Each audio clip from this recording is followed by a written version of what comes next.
Anne Genet, bonjour. Bonjour. D'abord et avant tout, merci d'être là. Ah, quel plaisir. Anne Genet, donc autrice, romancière, qui vient tout juste de faire paraître Le Dénûment, qui habite Longueuil, tout à côté d'ici. C'est ce que vous disiez. Ben oui, en j'ai ouverture. marché jusqu'ici. Oui, il faisait tellement beau. Il fait si beau. Ouais, pour prendre des notes en même temps dans le petit cahier pour un prochain roman? Ah, c'est tout à fait ma façon de fonctionner. Je marche énormément, hein, puis j'ai toujours sur moi, sur mon téléphone, des carnets. Puis on dirait que quand je suis dans le mouvement, dans une forme de déambulation, là, OK. je pense énormément. Et quand je cours aussi, j'espère qu'on en parlera tout à l'heure, mais je cours aussi beaucoup. Donc, il faut être en mouvement. Les acteurs, souvent, on se dit, il faut se mettre un personnage dans les jambes. Donc, souvent, on apprend nos textes en marchant pour se le mettre. Donc, j'imagine que pour écrire, c'est un peu ce que vous faites. Ben oui. En fait, moi, ce que je vais faire, je vais partir avec une idée.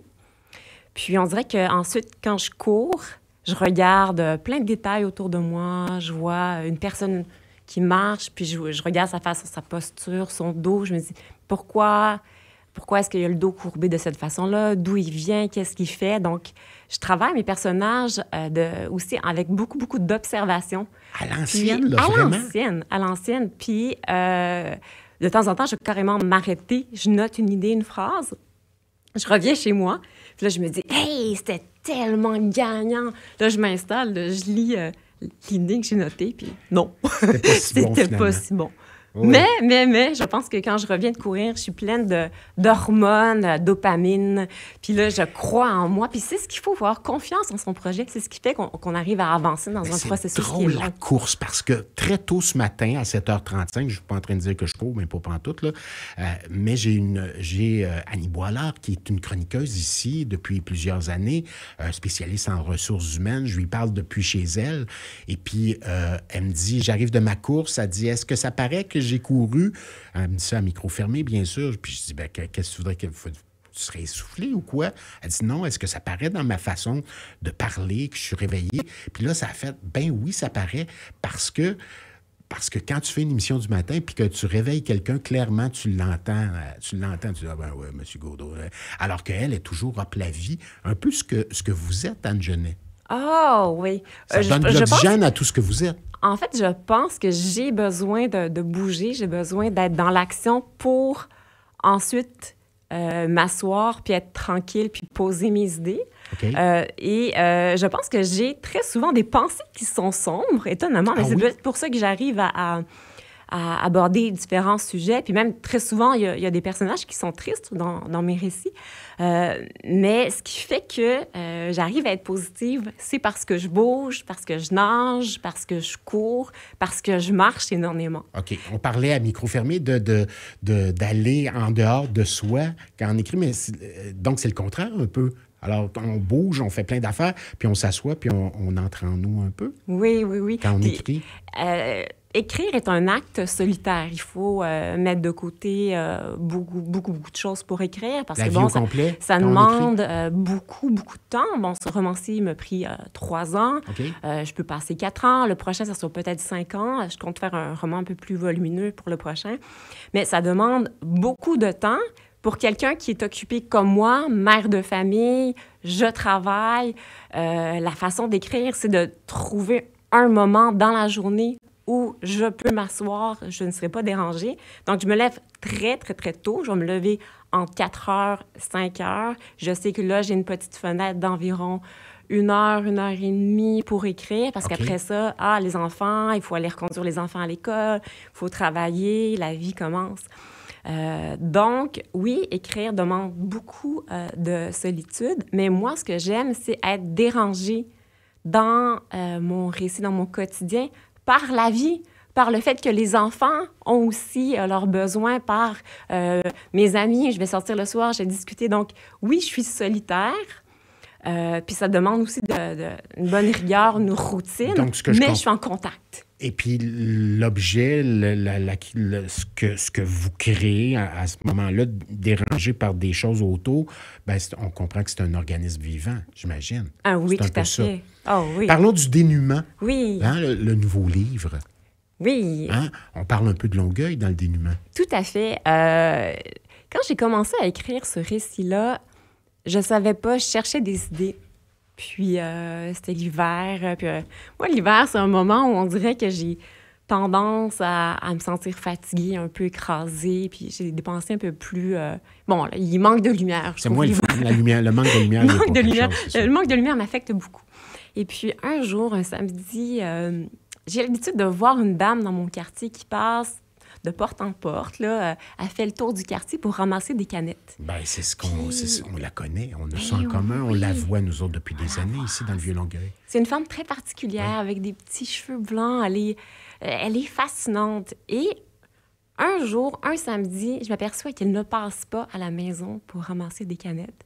Et là, je me suis dit, mais qu'est-ce qui est arrivé? Je me suis posé des questions sur cette femme-là et j'ai décidé de la faire réapparaître à travers mon récit. Okay. Mais d'une manière tout à fait différente.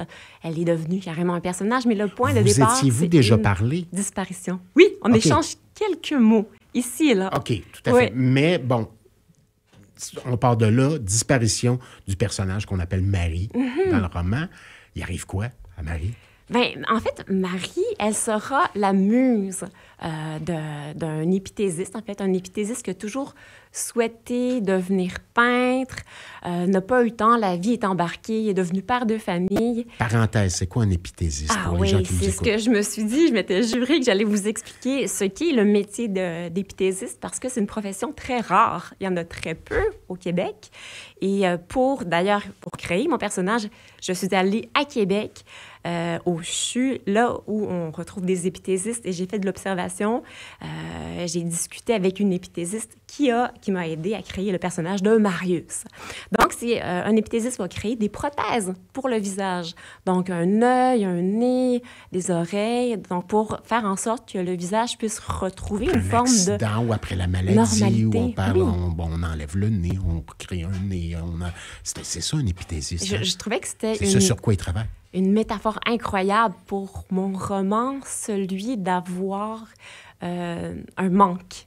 Donc, un personnage qui travaille au quotidien avec le manque, qui est un thème vraiment très fort dans mon roman. Donc, Marius, épithésiste, a toujours souhaité faire de la peinture, n'a pas pu devenir artiste parce que la vie a fait en sorte qu'il a été amené ailleurs, à gagner sa vie. Il a fait de l'argent. Il a fait de l'argent. Du jour au lendemain, Myriam, sa femme, le laisse. Hein? C'est un couple cinquantenaire. Je pense que Myriam subit le quotidien. Elle vit un vide qui sera plutôt comme intérieur. Donc, son dénuement est intérieur. Elle se questionne à un moment dans sa vie. Elle va se mettre à nager. Quand elle nage, tranquillement, elle se met à penser. Elle s'offre des libertés. Elle s'émancipe et va laisser Marius. Et à partir du moment où Marius est laissé, il va chercher à reconquérir Myriam par la peinture, va souhaiter devenir l'artiste qu'il a été au moment où ils se sont rencontrés. Okay. Mais la création n'arrive pas comme ça. Hein? Créer, ce n'est pas ça. L'acte de création demande... en fait, l'inspiration ne tombe pas du ciel. Non, donc, il va falloir que le personnage de Marie apparaisse pour que Marius puisse avoir sa muse et peindre. Anne Genest, c'est important pour vous, les noms de personnages, parce que je vous entends Myriam, Marie, Marius. C'est important? C'est à peu près le même personnage qu'on déploie sur plusieurs... Un seul personnage qu'on déploie sur avec plusieurs prénoms, c'est un peu ça? Oui, c'est une très bonne question, parce que je me suis dit, voyons, Anne... change de nom de personnage, ça se peut pas, ça se dit pas très bien. Je veux dire, quand on prononce les noms, il pourrait y avoir une confusion, ou même à la lecture. Mais en réalité, les personnages, pas tant, finalement. Ils ont des liens. Hein? Ils ont quand même des liens, ils ont des affinités, et se complètent tous les trois. Donc, j'aimais aussi ce lien-là entre par le puis la sonorité aussi. Je suis quelqu'un qui écrit beaucoup en lisant en voix haute, et j'aimais le de l'histoire, la douceur dans les noms des personnages. Non, mais c'est vrai. Puis on savoure avec un on savoure. Oui, hein? Tout à fait. On n'est pas dans quelque chose de robuste. Oui. On est vraiment dans quelque chose...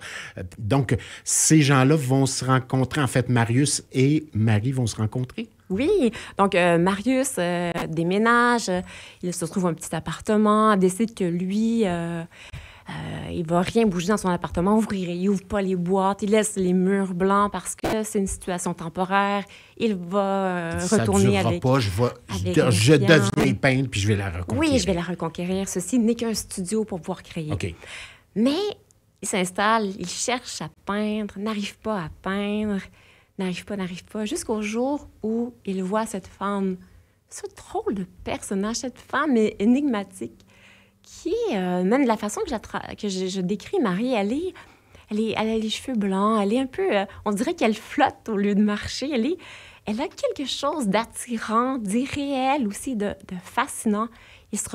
Il va dire, voilà ma muse, c'est Marie. Il va essayer d'aborder Marie en lui disant, veux-tu être ma muse? Mais comment est-ce qu'on dit ça? Comment est-ce qu'on aborde une muse? Il ne sait pas du tout. Mais quand il va enfin rencontrer Marie, lui parler, il va s'apercevoir qu'elle dit oui, elle accepte tout dans la vie, elle a juste envie. C'est une femme qui est hyper spontanée, qui est formidable, et elle décide d'embarquer dans le projet de Marius avec un naturel déconcertant. Et c'est elle qui va probablement le transformer, le conquérir, plutôt que la reconquête de Myriam. Pour la reconquête de Myriam, tout à fait. Ben ça, je ne sais pas, parce que je ne sais pas le dénouement du dénouement. Anne-Jeannette, Longueuil est importante dans l'histoire. Oui. Donc, il y a des lieux, dans le Vieux-Longueuil, la bibliothèque Jacques-Ferron, il y a aussi le carré Isidore Hurtaud qui est juste ici à côté. Donc, on s'en sert dans l'histoire. Oui, tout à fait. C'est une marque de commerce pour vous? Bien, je demeure dans le Vieux-Longueuil et puis on en a parlé tout à l'heure. Je suis quelqu'un qui marche énormément, qui court, qui se promène dans le quartier et la plupart de mes idées vont être justement en me promenant. Donc, c'est sûr que dans ce roman-ci, je me suis vraiment basée sur ce que je voyais. Puis, j'adore m'arrêter, voir autour de la bibliothèque les gens qui entrent et qui sortent. Je suis fascinée aussi par les gens qui lisent. Je pense que les gens qui lisent aiment les gens. Je le dis d'ailleurs dans mon roman.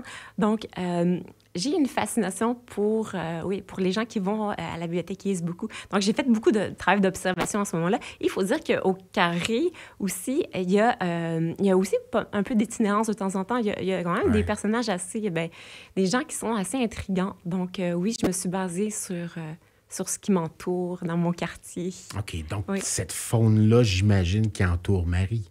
Qui entoure Marie, tout à fait. Okay. Conseil des arts, dans tout ça, il fait quoi quand vient le temps d'amorcer un processus d'écriture comme vous le faites? Merci, Conseil des arts. C'est fabuleux parce que quand on écrit, on doit trouver du temps, je l'ai dit. Puis le moment de la réécriture, c'est vraiment là où le Conseil des arts m'a aidée. Ça demande un long moment de concentration. Hein. On peut pas... moi, la réécriture, là, je reprends tous mes échantillons. À la suite de notes d'éditeur ou non de votre propre chef? Non, c'est de mon propre chef. Ça fait partie du parcours. Oui, moi, je réécris énormément, mais quand c'est le moment de donner le grand coup pour que toutes les parties soient imbriquées ensemble, pour que les personnages se tiennent vraiment. J'ai besoin de faire une coupure dans mon quotidien, puis d'écrire de longue haleine. Là. J'ai besoin de ne pas être interrompue. Alors, c'est là où j'ai pu mettre de côté, parce que moi, je fais de la rédaction, marketing, j'ai pu mettre de côté mes projets pour gagner ma vie. Parce que vous avez une autre vie. Pour pouvoir prendre des semaines de réécriture concentrée. Okay. Et c'est donc, ce qu'il faut. La part du Conseil des arts à cet égard-là. Oui. Bon, on prépare quoi? Là? On est sur quoi présentement? Un nouveau roman? J'imagine? Mais c'est sûr que je suis toujours habitée par plein d'histoires. Là, présentement, j'ai une idée que ça fait longtemps là, qui me travaille. Et puis, en fait, je vais prendre un personnage dans mon recueil de nouvelles. J'avais un personnage que j'avais abordé, mais sans vraiment... Puisque c'est très court, les nouvelles, je n'avais pas pu aller à fond dans l'histoire. Alors, je peux pas trop en dire, mais ce que je peux dire, c'est que ce sera un récit avec beaucoup d'océans, de boue, de mer, petits villages, et beaucoup de féminité. On sort de Longueuil. Oui, on sort de Longueuil. Donc, oui, une petite touche très féminine et féministe, encore une fois. Oui. Est-ce qu'on sait comment il va s'appeler ou un titre de travail? Ah oui, bien là, j'ai un titre de travail. OK, allons-y. Oui, c'est quoi? Les mortes mères. Les mortes mères. Alors, les mortes mères... Des M encore et des R. Encore? Tiens donc. En effet, mais c'est surtout... c'est une expression qui est acadienne. Donc, j'ai passé du temps en Nouvelle-Écosse, en Acadie. Et les marées basses, dans ce coin-là, on les appelle les mortes mères. Alors, il y a toute une symbolique entre... ben oui, on va parler de femmes, on va parler de mères mortes, mais il y a aussi le lieu qui est celui de la marée basse. Lorsque l'eau se retire, on a tout ce qui est caché sous l'eau qui réapparaît.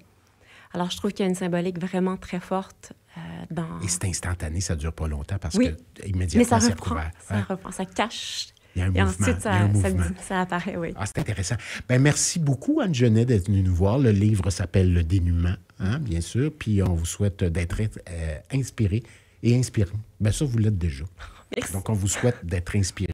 Merci à vous qui nous écoutez. Ben, ici se termine notre semaine. J'espère qu'elle vous a plu. Cette entrevue réalisée avec Anne Genet, ben, on va pouvoir la voir, la regarder en allant sur notre site Internet dans les prochaines minutes, sur notre